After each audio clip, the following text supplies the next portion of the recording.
Quand il y a des grands cataclysmes, eh bien après, la nature essaie de se réorganiser et cherche des solutions.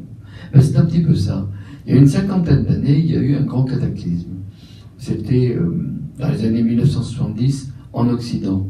Il se trouve qu'il s'est passé quelque chose de très particulier. On est passé de la société traditionnelle à la société moderne. C'est-à-dire, les sociologues parlent de 1970, mais disons que c'est dans l'après-Seconde Guerre mondiale.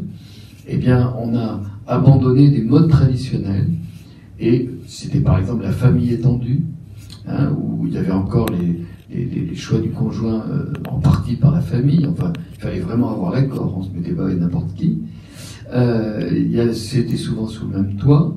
Il y avait le monde des hommes, il y avait le monde des femmes, pour passer à quelque chose de très particulier, qui est ce qu'on appelle le couple aujourd'hui. C'est-à-dire que le couple a moins de 50 ans, et le couple, c'est un homme et une femme, ou un homme et un homme, une femme. Alors après, il peut y avoir d'autres formes, on peut parler que ce soit le trouble, que ce soit d'autres modes d'association, mais qui ne viennent que de ce grand cataclysme. C'est-à-dire qu'à partir de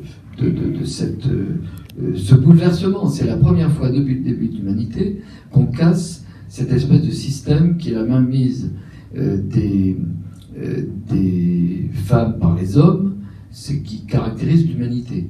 En dehors de l'humanité, il n'y a pas de viol entre mâles et femelles. Je prends juste notre origine, hein, il n'y a pas de viol, il n'y a pas de violence conjugale, ça n'existe pas puisqu'il n'y a pas de couple. Et tout va être fondé par le mariage jusqu'à ces 50 dernières années.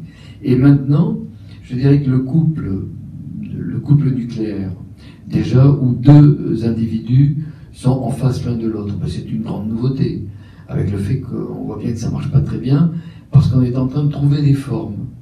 Et parmi ces formes, le polyamour en fait partie, le trouble en fait partie, et ainsi de suite. Il peut y avoir d'autres modes. Voilà, c'est intéressant pour moi en tant qu'observateur de ces évolutions depuis des millénaires, que cette période où on est en train de trouver, on aimerait bien trouver une forme stable. Il y a une réflexion dans le café où il y a un débat, que la solution n'est peut-être pas la même pour tous. C'est possible. En tout cas, la plupart des gens aimeraient trouver une forme stable. Parce que moi, je suis accompagnateur de couple, je ne dis pas thérapeute de couple, parce que je considère que les gens ne sont pas malades. C'est que le couple est une forme pathogène, ça déstabilise, c'est pas facile à vivre. On aimerait bien que ça soit stable, parce que tout le monde en est malheureux.